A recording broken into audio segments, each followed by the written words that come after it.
हाँ जी स्टूडेंट, देखिए बच्चों, तो आज से अपन आपकी 2D स्टार्ट कर रहे हैं, द्विविम निर्देशांक ज्यामिति। और इसमें अपन टॉपिक स्टार्ट कर रहे हैं आपका दीर्घवृत्त। क्या स्टार्ट कर रहे हैं? दीर्घवृत्त।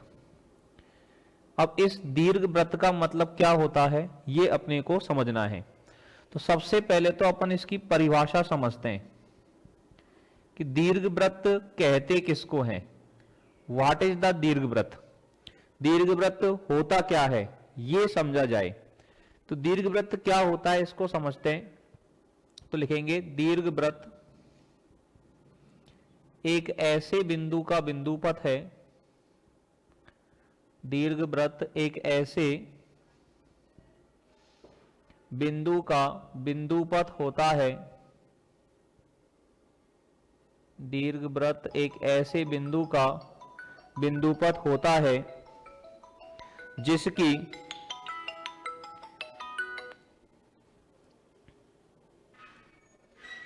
तो नेट तो बचा कर रखना पड़ेगा भैया। देखो, दीर्घवृत्त एक ऐसे बिंदु का बिंदुपथ है जिसकी एक नियत बिंदु, कौन सा पेपर है सर? ये तीसरा पेपर है, पेपर नंबर 3, जिसकी एक नियत बिंदु से दूरी एवं एक नियत रेखा से दूरी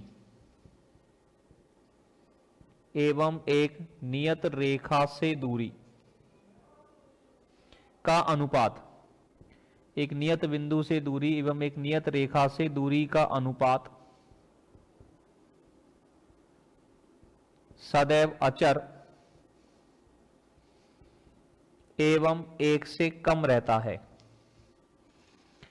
एक से कम रहता है। यह अचर अनुपात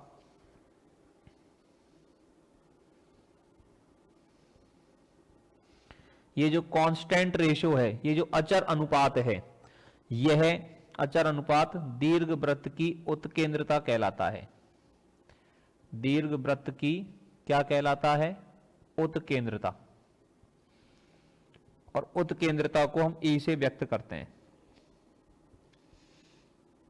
मतलब दीर्घवृत्त की जो उत्केंद्रता है वो एक से कम होती है। नियत बिंदु जो होता है उसको हम कहते हैं नाभि, एवं नियत रेखा को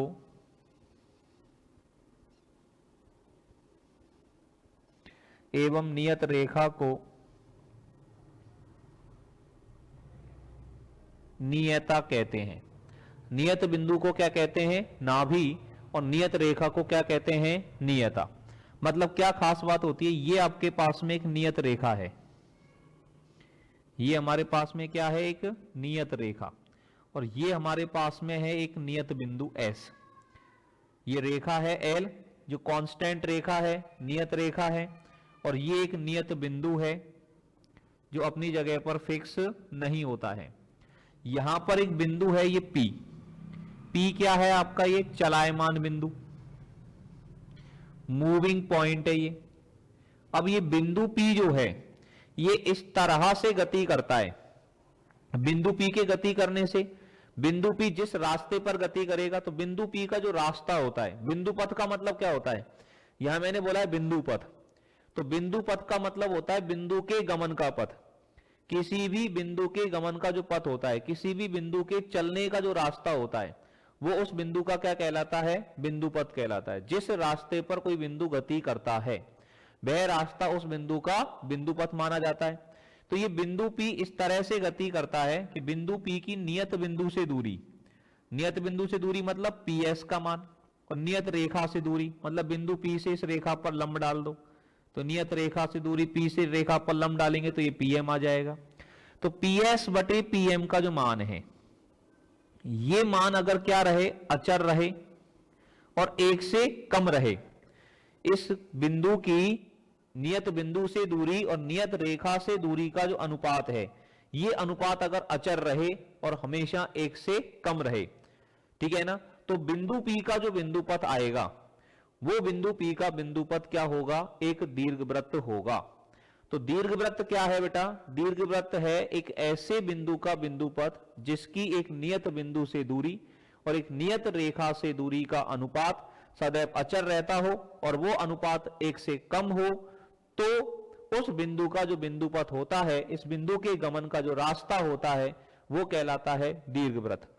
मतलब ये जो बिंदु गति करेगा, इस बिंदु के गमन का जो रास्ता होगा वो कुछ इस तरह से होगा। इस बिंदु के गमन का जो रास्ता होगा वो कुछ इस तरह से होगा। ये सारे वो बिंदु हैं, ये जितने भी बिंदु मैंने बनाए हैं, ये सारे वे बिंदु बनाए हैं जिनकी एस से दूरी निकालो, चाहे ना भी इस नियत रेखा से दूरी निकालो, इन दोनों दूरियों का अनुपात, चाहे बिंदु यहां ले लें, हमने कोई बिंदु यहां लिया और इसकी नाभि से दूरी निकालें और इसकी नियता से दूरी निकालें, तो इन दोनों दूरियों का अनुपात भी वही आएगा जो यहां पर आ रहा था। मतलब ये अनुपात हमेशा क्या रहेगा? कांस्टेंट रहेगा और 1 से क्या होगा? कम होगा। तो इस बिंदु के बिंदु पथ को दीर्घवृत्त बोलेंगे। और ये जो नियत बिंदु है, इस नियत बिंदु को हम क्या बोलते हैं? दीर्घवृत्त की नाभि बोलते हैं। और जो नियत रेखा होता है, नियत रेखा होती है, इसको दीर्घवृत्त की क्या कहते हैं? नियता कहते हैं। ये बात समझ में आई सभी को अच्छे से? यस और नो? ये बात समझ में आ गई सभी को अच्छे से? Yes sir. Puneet, Mahendra, Dheeraj, Ekta, Sonu, clear है सभी को? ठीक है, तो इसका अपन स्क्रीनशॉट ले लें, इस चीज को अपन कॉपी में नोट कर लें। दीर्घवृत्त की परिभाषा क्या होती है, दीर्घवृत्त का चित्र कैसे बनता है, कि दीर्घवृत्त क्या होता है, ये अपन ने यहां पर बताया है। तो इसका अपन लोग क्या ले लें? स्क्रीनशॉट ले लें अच्छे से, ताकि ये बात आपको अच्छे से क्लियर हो जाए। ठीक है भाई, समझ में आ गई बात सभी को? चलिएगा, अब ये बात जब आपको समझ में आ गई है, इसके बाद में अपन देखते हैं आगे की बात। अब देखें दीर्घवृत्त का मानक समीकरण। दीर्घवृत्त का मानक समीकरण क्या होता है वो हम लोग देखते हैं भाई, कि दीर्घवृत्त का मानक समीकरण क्या होता है, उसको क्या लिखा जाता है वो अपने को देखना है। तो लिखेंगे अब दीर्घवृत्त का मानक समीकरण। दीर्घवृत्त का जो मानक समीकरण होता है वो होता है एक्स स्क्वायर बटे ए स्क्वायर प्लस वाई स्क्वायर बटे बी स्क्वायर बराबर 1। इस फॉर्मेट में कोई भी समीकरण हमें मिलता है तो वो समीकरण किसका होता है? दीर्घवृत्त का होता है। एक्स स्क्वायर बटे ए स्क्वायर प्लस वाई स्क्वायर बटे बी स्क्वायर बराबर 1, इस फॉर्मेट में अगर कोई भी समीकरण हमको मिले तो वह समीकरण किसका होता है? दीर्घवृत्त का होता है, एलिप्स का होता है। क्लियर है? अब इसमें एक्स स्क्वायर के नीचे जो लिखा हुआ है वो ए स्क्वायर का मान है, वाई स्क्वायर के नीचे जो लिखा हुआ है वो बी स्क्वायर का मान है। इसके दो केस हो सकते हैं, हो सकता है ए का मान बी से बड़ा हो और हो सकता है ए का मान बी से छोटा हो। तो पहले हम डिस्कस करते हैं कि जब ए का मान बी से बड़ा है तो इसका फोटो कैसे बनेगा और कौन कौन सी चीज होंगी, क्या क्या होंगी, वो चीज हमें देखनी है। अगर मान लीजिए ए का मान बी से बड़ा है तो दीर्घवृत्त का जो फोटो बनता है वो कैसे बनता है जरा वो देखते हैं। अगर स्मॉल ए की वैल्यू स्मॉल बी से बड़ी है तो ये हमारे पास है एक्स अक्ष और वाई अक्ष, ये एक्स एक्सिस हो गई और ये हमारे पास वाई एक्सिस हो गई। ठीक है ना? अब एक्स अक्ष और वाई अक्ष जब ये हमारे पास में हो गई तो इसमें देखते हैं इसके बाद में जो दीर्घवृत्त का फोटो होता है जी वो होता है अंडाकार आकृति में। जो अंडे जैसी आकृति होती है ना वो दीर्घवृत्त की होती है। दीर्घवृत्त की जो शेप होती है, दीर्घवृत्त जिस आकृति में मिलता है वो कौन सी आकृति में मिलता है भैया? अंडाकार आकृति में मिलता है। ये जो आकृति है ये आकृति आपके पास एलिप्स की मिलेगी। ये एलिप्स की आकृति होती है हमारे पास इस तरह से, ये ऐसी शक्ल होती है एलिप्स की। इसमें हमने ए का मान, स्मॉल ए की जो वैल्यू है वो बड़ी है और स्मॉल बी का जो मान है वो छोटा है। मान लीजिए ये जो एलिप्स है वो एक्स अक्ष को काटता है ए पर और वाई अक्ष को, एक्स अक्ष को काटता है दो जगह पर ए और ए डैश पर, और बाई अक्ष को काटता है बी और बी डैश पर। अब देखिए मैंने आपको ये बात समझाई है कि कोई भी वक्र एक्स अक्ष को कहां काटता है ये आपको पता करना है। कोई भी वक्र एक्स अक्ष को कहां काटता है ये अगर आपको पता करना है तो समीकरण में बाई का मान क्या लगा दें, 0। अगर इसमें बाई का मान 0 लगा दें तो एक्स स्क्वायर बटे ए स्क्वायर बराबर 1 आ जाएगा। सही है बात। अगर इस समीकरण में बाई का मान 0 लगा दें तो ये तो 0 हो जाएगा, तो एक्स स्क्वायर बटे ए स्क्वायर का मान 1 आएगा और एक्स स्क्वायर बटे ए स्क्वायर बराबर 1 आएगा तो एक्स स्क्वायर बराबर क्या हो जाएगा, ए स्क्वायर, और एक्स स्क्वायर बराबर ए स्क्वायर हो जाएगा तो एक्स का मान आएगा ए और माइनस ए। तो इसका मतलब ये वाला पॉइंट हो जाएगा आपका a,0 और ये वाला पॉइंट हो जाएगा आपका -a,0। सही है बात। ये जो पॉइंट है बिंदु ए जो है इसके निर्देशांक क्या हो जाएंगे, a,0 और a डैश के निर्देशांक हो जाएंगे -a,0।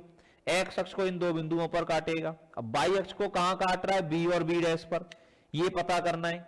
तो इसमें x का मान 0 लगा दो। x का मान 0 लगा दोगे तो बाई स्क्वायर बटे बी स्क्वायर बराबर 1 आएगा, मतलब बाई बराबर हो जाएगा प्लस माइनस बी, मतलब b के कोऑर्डिनेट हो जाएंगे 0, b और b डैश के कोऑर्डिनेट हो जाएंगे 0, -b।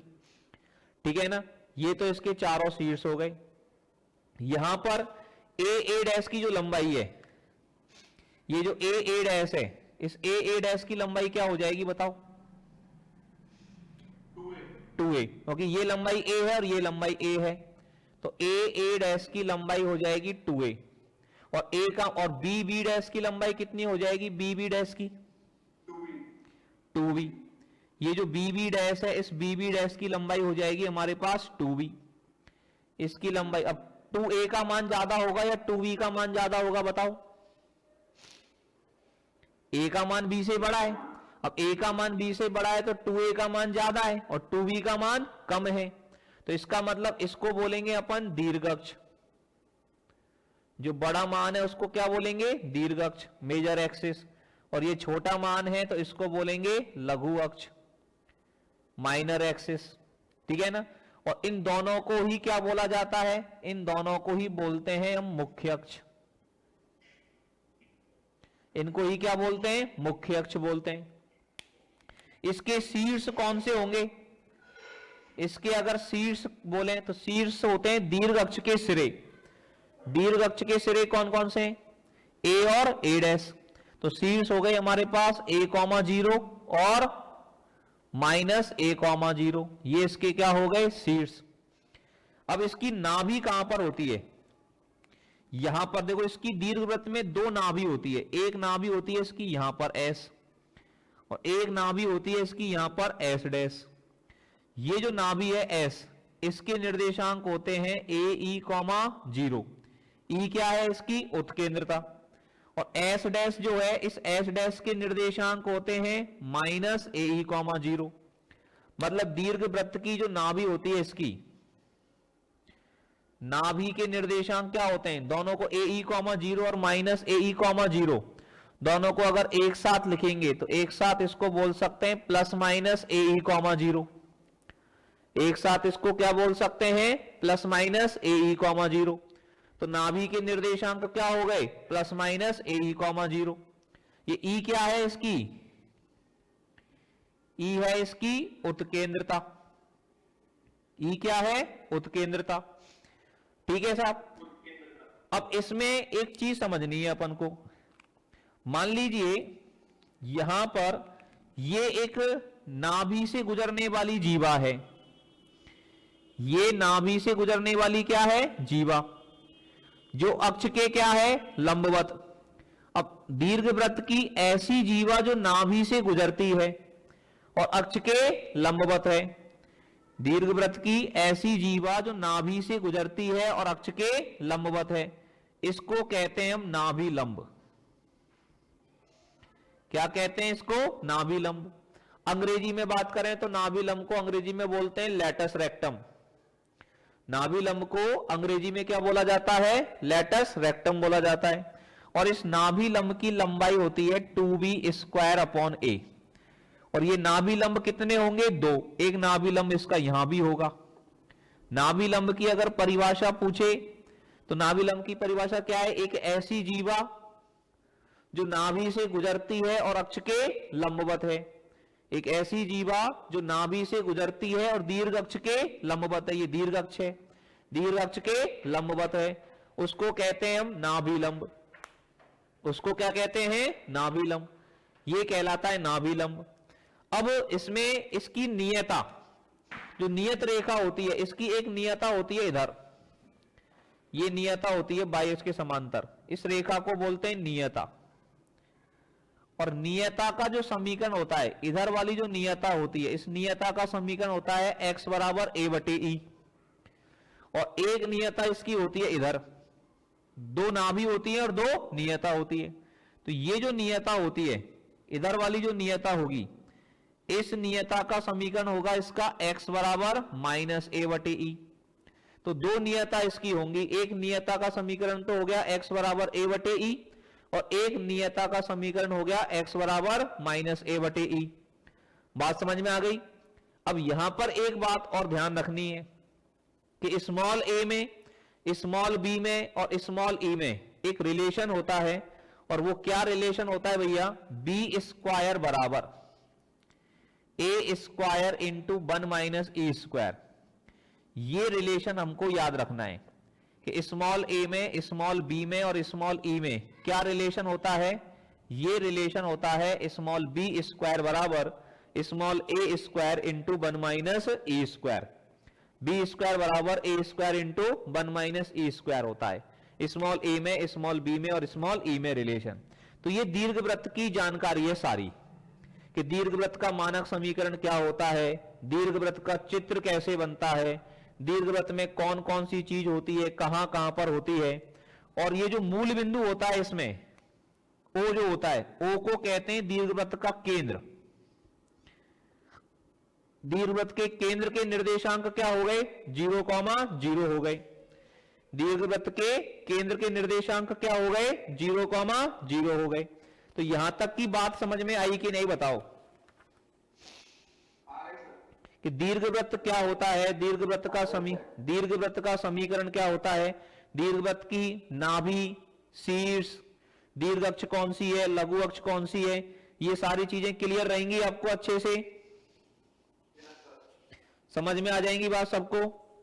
ठीक है, तो यहां तक की चीज अपन को समझनी है। ठीक है, तो आज इतना ही अपन रखेंगे, थोड़ा थोड़ा करके ही पढ़ेंगे। इस समय की क्लास अपन आधे घंटे की रखेंगे मात्र, ताकि आपको भी ज्यादा लोड नहीं पड़े और मजे मजे में अपन चीजों को समझते जाएं।